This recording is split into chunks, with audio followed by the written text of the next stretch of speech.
Welcome back to the channel. Today, we're diving into a handy feature in the latest WhatsApp PC app update, sending rotated photos. If you've ever tried sending a photo only to notice it's not oriented the way you want, you're in luck. Let's walk through the steps together. First, go ahead and open the WhatsApp app on your PC.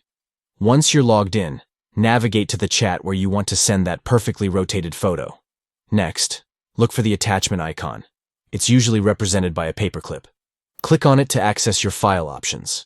Now you're going to want to select photos and videos from the menu that appears. This will bring up your file explorer where you can browse your images. From here, search for the desired photo you want to send. Once you find it, simply click on it and hit open. Here comes the exciting part. Before sending, take a look at the top of the window for the rotate icon. Clicking on this will allow you to rotate the photo to your desired angle.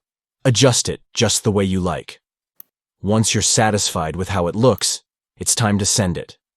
Simply hit send and voila. Your rotated photo is on its way to your contact, and that's it. With these easy steps, you can effortlessly send your rotated photos on WhatsApp using the PC app. Make sure to give it a try next time you need to share images. Thanks for watching, and don't forget to subscribe for more tips and tricks.